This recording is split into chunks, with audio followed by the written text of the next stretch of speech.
Dehors, le vent sifflait par les ouvertures étroites, comme des vagues de froid frappant les murs de la maison. La pluie tombait à torrents, créant des crépitements continus sur le vieux toit en tôle ondulée. Les sons résonnaient tout au long de la nuit, rendant l'air de la nuit d'hiver encore plus froid. La petite maison de Monsieur Locke est située au fond du quartier pauvre, au bout d'une rue déserte, comme un coin caché de la ville. À l'intérieur, une lampe à huile émet une lumière faible et vacillante, comme pour combattre l'obscurité. De faibles rayons de lumière brillent sur le mur inégal, où des taches de moisissure ont envahi, soulignant encore davantage la vieillesse et la décadence de ce petit espace. Monsieur Locke, un vieil homme vivant seul, âgé de plus de 65 ans, aux cheveux blancs et au corps maigre, était assis à côté d'un petit feu. Ses mains calleuses, sèches à cause des années, allaient et venaient au-dessus du feu, comme pour essayer de réchauffer non seulement lui-même mais aussi le quartier tranquille à l'extérieur. Seul le bruit de la pluie qui tombait lourdement et le bruit du vent sifflant à travers les portes ouvertes restaient, comme les murmures de la nuit. Soudain, dans la nuit calme, on frappa à la porte, toc, toc, toc. Monsieur Locke fut surpris, arrêté, les sourcils froncés, ses yeux montrant clairement de la prudence. Dans son cœur, une question surgit soudain, qui viendrait à cette heure? Récemment, de nombreux vols ont eu lieu dans le quartier, ce qui le rend inquiet et méfiant. Tenant une lampe à huile à la main, Monsieur Locke s'est dirigé vers la porte et a demandé à haute voix, « Qui est là ?» Mais il n'y eut pas de réponse. Il n'y avait que le bruit de la pluie qui tombait de plus en plus fort, comme si elle voulait étouffer tous les autres bruits. Les coups à la porte retentirent à nouveau, cette fois plus urgents et plus précipités. Monsieur Locke ouvrit prudemment la porte, la lampe à huile dans sa main n'éclairant qu'une zone sombre. Devant ses yeux se trouvait une jeune fille, à la silhouette mince, tout le corps mouillé, ses vêtements collés à son corps, les yeux rouges remplis d'anxiété et le visage pâle de froid. Chaque mèche de ses longs cheveux noirs était trempée et tombait jusqu'au sol, comme si elle faisait entrer la pluie dans la maison. Monsieur Locke regarda la jeune fille, surpris et incapable de cacher son inquiétude, puis demanda, « Qui êtes-vous? Que se passe-t-il si tard dans la nuit ?» La jeune fille tremblait, ses lèvres devenaient violettes à cause du froid, sa voix était aussi faible qu'un appel désespéré, « Je suis perdu et je n'ai nulle part où aller. Oncle, s'il te plaît, laisse-moi rester une nuit, juste une nuit. » Monsieur Locke était abasourdi et ne pouvait s'empêcher de douter. Ses yeux jetèrent brièvement un coup d'œil vers la porte, essayant de regarder à travers la pluie brumeuse, comme s'il cherchait quelqu'un, mais il ne vit qu'une obscurité dense et le bruit de la pluie tombant sans fin. Le sentiment d'anxiété en lui augmenta. Monsieur Locke hésita et demanda à nouveau, « D'où venez-vous? Pourquoi êtes-vous venu ici à cette heure ?» La fille baissa la tête et sa voix trembla, « Je ne sais pas quoi dire, mais je n'ai vraiment nulle part où aller. S'il te plaît, laisse-moi passer la nuit. Je ne te dérangerai pas. » Ces demandes ont rendu Monsieur Locke confus. Dans son cœur, il ne peut toujours pas oublier les avertissements des voisins concernant les vols et les escrocs. Cependant, lorsqu'il vit la jeune fille debout devant lui, l'air hagard, les yeux remplis de larmes, il ne put supporter de refuser. « D'accord, tu peux entrer, mais juste pour une nuit. Tu dois partir tôt demain matin. » La jeune fille baissa légèrement la tête, sa voix tremblant de gratitude, « Oui, merci, merci beaucoup. » Monsieur Locke s'écarta, laissant la place à la jeune fille pour entrer dans sa simple petite maison. La chambre ne dispose que d'une vieille table, de quelques chaises en bois usées et d'un lit simple. Il a pris une fine couverture et un vieux ensemble de vêtements et les a donnés à la jeune fille, lui disant de mettre des vêtements mouillés. Lorsque la jeune fille eut fini de se changer, Monsieur Locke tira une chaise en bois près du feu et lui dit de s'asseoir et de se réchauffer. « Attends une minute, laisse-moi te préparer un bol de porridge chaud. » La jeune fille s'assit près du poêle, la main tendue près du feu chaud. Ses yeux s'illuminèrent, pétillant de gratitude, comme si un simple petit repas pouvait lui réchauffer le cœur. Un instant plus tard, Monsieur Locke sortit un bol de porridge blanc fumant et le posa sur la table devant elle, « Mangez pour vous réchauffer. » La jeune fille reçut le bol de porridge avec un regard timide. Tout en mangeant, elle dit, « Je t'apprécie vraiment.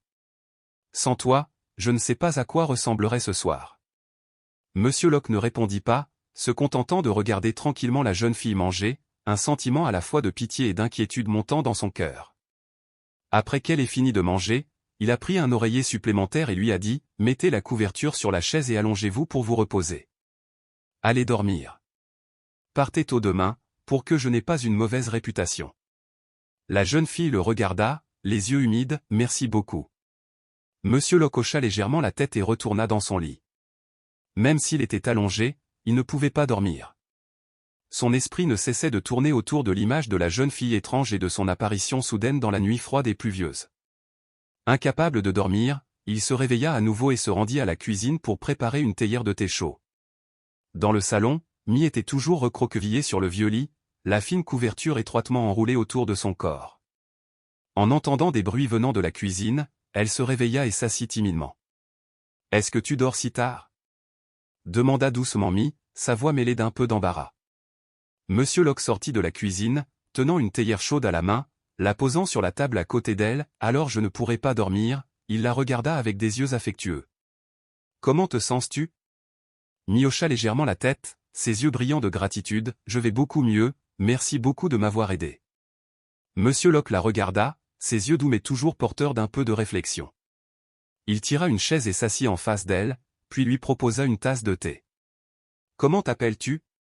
D'où viens-tu » Mie était un peu confuse, puis a répondu doucement, « Je m'appelle Mie, j'ai 22 ans cette année. Ma ville natale est dans une province centrale, mais je travaille ici depuis près de 3 ans. » Monsieur Locke la regarda pensivement, puis continua à demander, « Alors, où sont tes parents ? Pourquoi erres-tu seule au milieu de la nuit comme ça ?» Sa question rendit Mie silencieuse, ses yeux baissés, comme pour essayer de cacher la profonde tristesse dans son cœur. Au bout d'un moment, elle soupira, ses mains agrippant un vieux mouchoir, « L'endroit où je travaille vient de fermer, j'ai perdu mon emploi, je n'ai pas d'argent pour le loyer et gère depuis plusieurs jours. J'ai peur d'appeler à la maison, j'ai peur que mes parents s'inquiètent s'ils savent que je suis au chômage. » Monsieur Locke a bu une gorgée de thé, n'a rien dit, l'a juste regardé doucement. Un sentiment de tristesse naquit dans son cœur. Voyant l'apparence maigre et fatiguée de Mie, il ne put réprimer un soupir. « Je suis vraiment désolé pour toi, tu dois endurer ça à un si jeune âge. Mais ne t'inquiète pas, tout le monde traverse des moments difficiles. L'important est de ne jamais se décourager. Dans la vie, tant qu'on a la force et qu'on continue d'essayer, tout ira bien. » Les paroles de Monsieur Locke ont réchauffé Mie. Elle le regarda, les yeux remplis d'appréciation et de gratitude. « Tu es si gentil.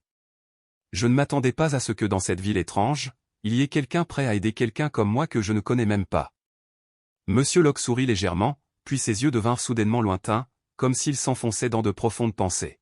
« C'est parce que je vis seul, il n'y a personne d'autre pour m'aider. En te voyant ici, je me souviens de mon fils. » Mie était surprise, ne pouvait cacher sa curiosité. « As-tu un fils ? Pourquoi vis-tu seul ?» Monsieur Locke resta silencieux un moment, les yeux perdus dans un souvenir ancien. Finalement, il a commencé à raconter l'histoire. « J'étais professeur dans une école primaire.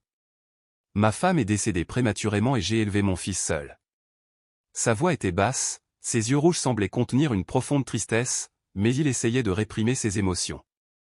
Dans le passé, cette maison était pleine de rires de garçons. Maintenant, c'est moi qui vis au jour le jour avec une petite pension.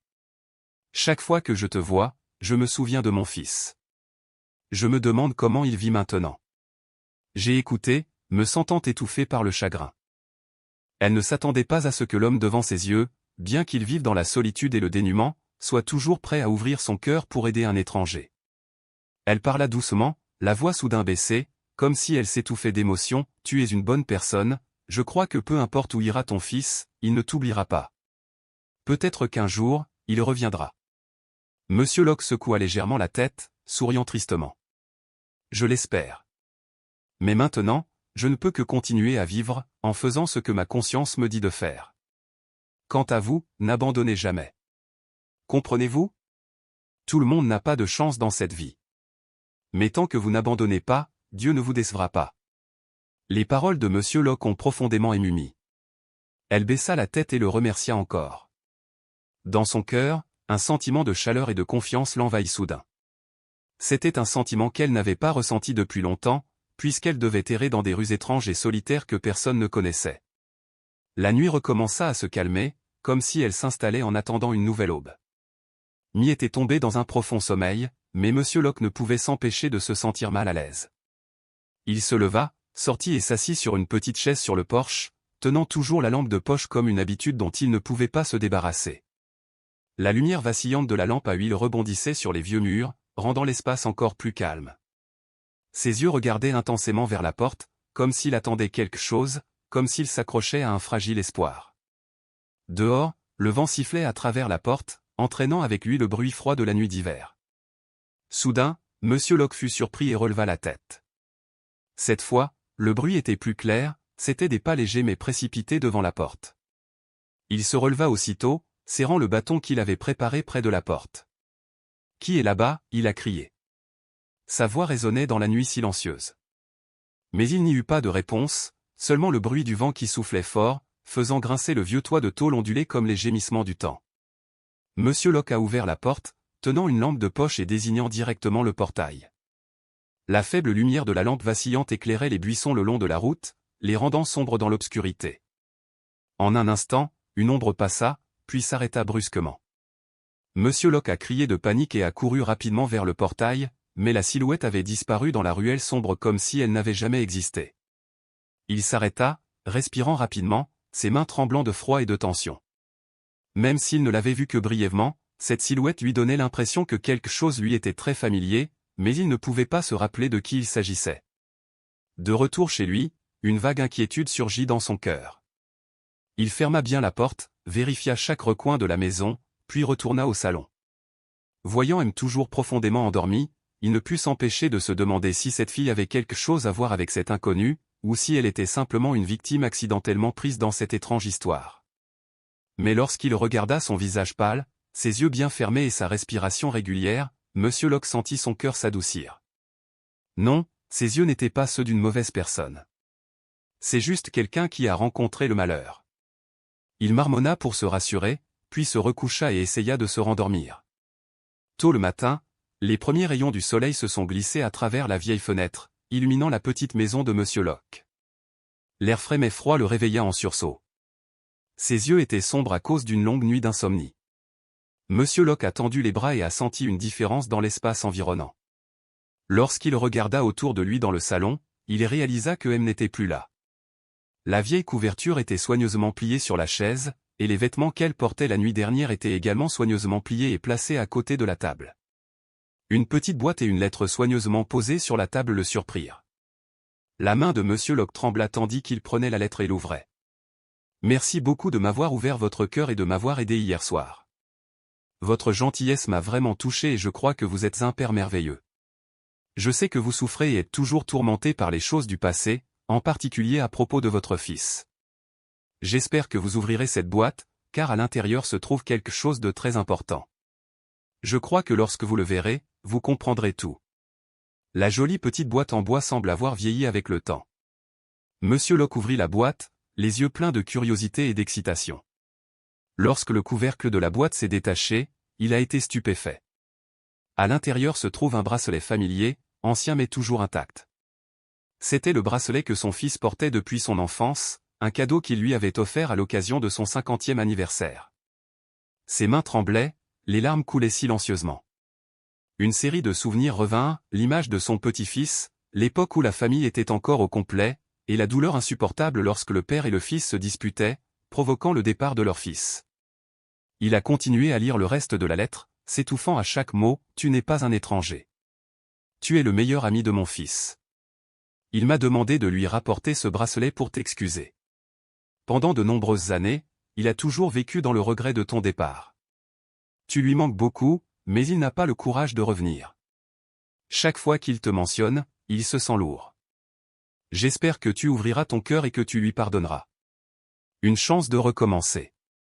Je crois qu'il a vraiment besoin de toi, tout comme tu as toujours besoin de lui. Je te souhaite bonne santé et bonheur. » Lorsqu'il eut fini de lire, le cœur de Monsieur Locke se serra. Son sentiment est désormais un mélange d'espoir et de douleur non soulagée. Les mots contenus dans la lettre étaient comme une lame tranchante déchirant la coquille froide que Monsieur Locke avait essayé de construire au fil des années, se protégeant de la blessure et de la douleur. Il resta silencieux, le cœur serré, les larmes coulant sur son visage marqué par le temps. Il tenait fermement le bracelet, l'étreignant comme s'il s'agissait d'un souvenir perdu, d'une part d'affection qu'il ne pouvait garder. « Fils, j'ai eu tort toutes ces années. Je ne mérite pas le pardon, » s'est-il exclamé, la voix s'étouffant comme si quelque chose était coincé dans sa gorge. Le regret dans son cœur ne cessait de grandir, comme une vague qui ne pouvait être arrêtée. Il se souvient de tous les reproches et déclarations blessantes qu'il avait émis lors de la dernière dispute, qui était aussi la dernière fois qu'il avait vu son fils avant son départ. Ces images lui sont restées gravées, provoquant douleur et tourment dans son cœur. Lorsqu'il eut fini de lire la lettre, chaque mot semblait le frapper d'une pluie froide. Il a regardé tout en arrière et s'est rendu compte que Mie n'était pas simplement une fille perdue ayant besoin d'aide. Elle le connaissait bien depuis longtemps et son apparition ici n'était pas une coïncidence.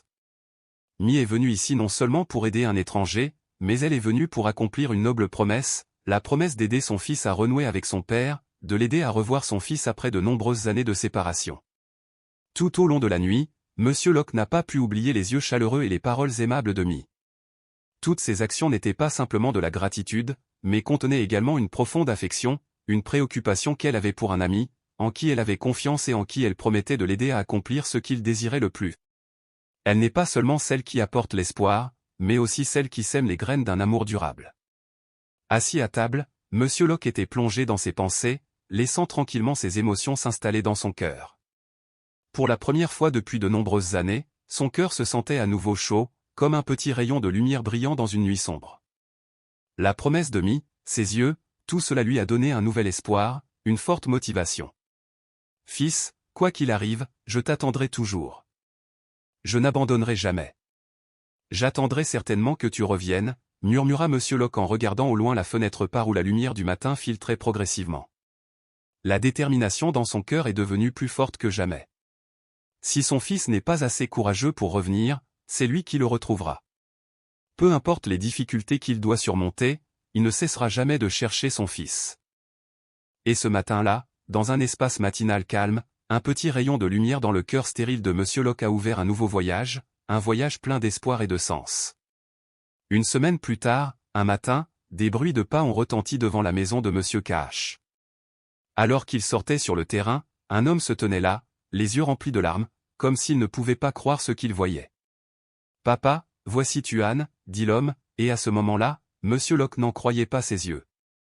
Devant lui se trouvait son fils qu'il n'avait pas vu depuis plus de 10 ans. Tuan est très différent maintenant, plus mince et plus faible, sa peau s'est assombrie à cause des années de lutte dans la vraie vie, mais ses yeux sont pleins de regrets et d'inquiétude. « Tuan, es-tu vraiment moi ?» Monsieur Locke trembla et se rapprocha, n'osant pas croire ce qu'il voyait. « Je suis désolé, papa. J'avais tort.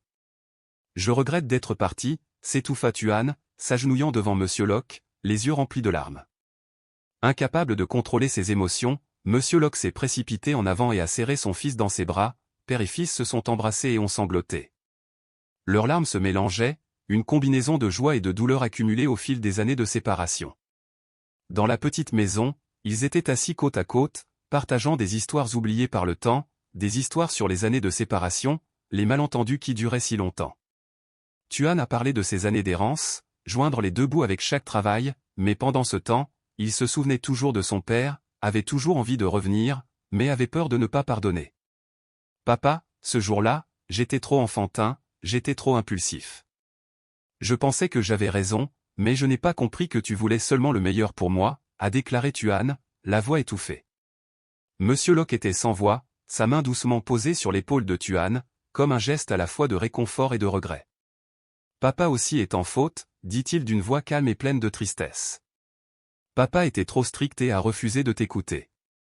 Je suis désolé de t'avoir fait sentir si étouffé que tu as dû quitter la maison. » Ces excuses sincères étaient comme un courant frais, éteignant toutes les tempêtes de colère de longue date dans le cœur de Tuan.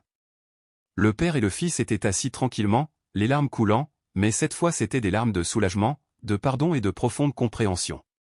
Ils savent que c'est Mie, la petite fille dont Tuan parlait toujours avec gratitude, qui les a aidés à rétablir cette connexion. Monsieur Locke a été profondément ému. L'aide de Mie n'est pas simplement un acte de gentillesse, mais aussi un fil invisible qui relie les fissures au sein de sa famille. Il a décidé de trouver un moyen de contacter Mie et de l'inviter chez lui pour lui montrer sa gratitude. Mais lorsqu'elle la rencontra à nouveau, Mie se contenta de sourire légèrement et refusa toutes les invitations et gestes de gratitude. « Oncle, » dit Mie, les yeux remplis de sincérité, « j'ai fait tout cela juste pour mon amitié avec Tuan. Il a toujours parlé de toi avec respect et amour. Je voulais juste l'aider à réaliser le rêve qu'il a toujours voulu, et c'était ma joie. » En entendant ces mots, Monsieur Locke ne put contenir ses émotions. Son cœur s'étrangla, une gratitude silencieuse surgit. Il a remercié cette fille d'avoir apporté une lueur d'espoir à sa famille et de l'avoir aidé à réaliser que rien n'est plus précieux que l'amour. D'homme solitaire et fermé, Monsieur Locke s'ouvre peu à peu à la vie et aux gens qui l'entourent. Et le plus spécial, c'est que retrouver son fils, quelque chose qui semblait impossible mais qui était un miracle, l'a aidé à revenir à la vie avec bonheur. Désormais, il n'est plus seulement un vieil homme vivant seul dans une maison tranquille. La présence de Tuan a suscité en lui un nouveau sentiment de bonheur. Il commence à participer à des activités dans le quartier, aidant les personnes en difficulté, accomplissant un travail simple mais significatif. Les enfants du quartier se rassemblaient souvent devant son jardin, discutaient et jouaient, lui donnant l'impression qu'il n'était plus seul. Avec le retour de Tuan, la maison de Monsieur Locke semblait s'éclairer. Les rires du père et du fils résonnaient chaque jour alors qu'il réparait la vieille maison, plantait davantage d'arbres et reconstruisait la clôture. Un après-midi paisible, assis à la table à thé, Monsieur Locke regardait Tuan, les yeux pétillants d'une émotion indescriptible.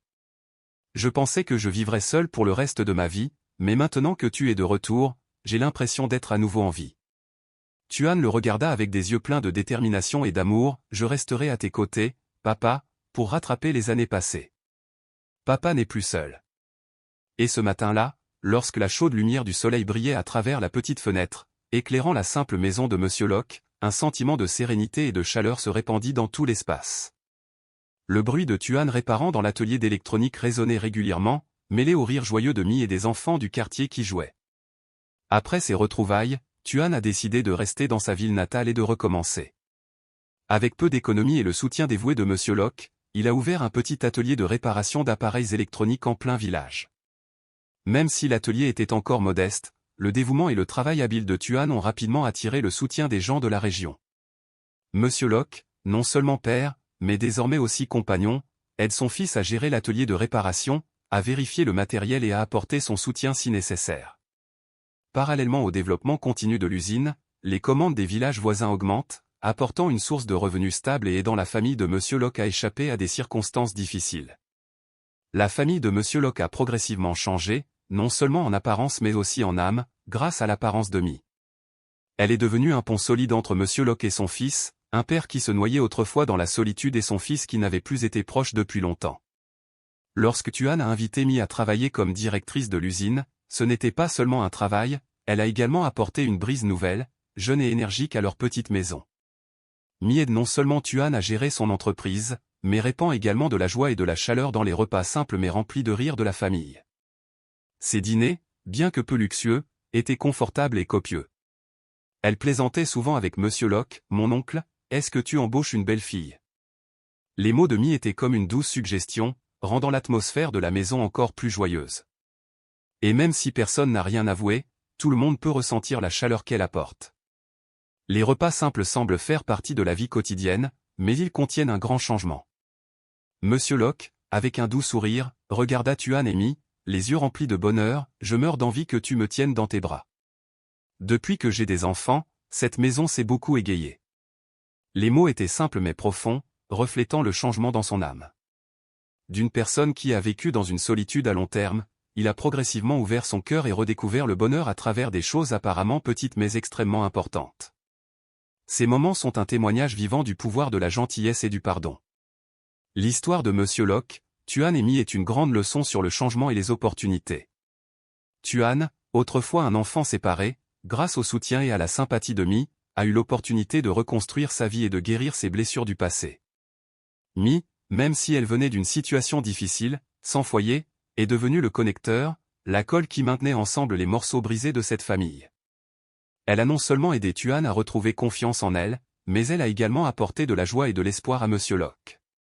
Leur histoire prouve que l'amour et la gratitude peuvent guérir les blessures, rapprocher des personnes apparemment éloignées et les aider à reconstruire une vie plus heureuse et plus épanouissante. Cet après-midi-là, alors que les derniers rayons du soleil brillaient doucement par la fenêtre, toute la petite famille se réunissait autour d'un simple plateau de riz. Monsieur Locke était assis au milieu, ses yeux regardant Tuan et Mie remplis de satisfaction. Il ne savait pas ce que l'avenir pourrait lui réserver, s'il deviendrait un couple ou non, mais à cet instant, il ressentit clairement un bonheur chaleureux, un nouveau départ avait véritablement commencé dans son cœur. Mie a ramassé un morceau de poisson pour Monsieur Locke, a souri et a dit « Mange-le, ne m'oblige pas à te le rappeler. Tuan a ri et a poursuivi, je vois papa devenir de plus en plus jeune. Probablement grâce à un manager strict comme Mi.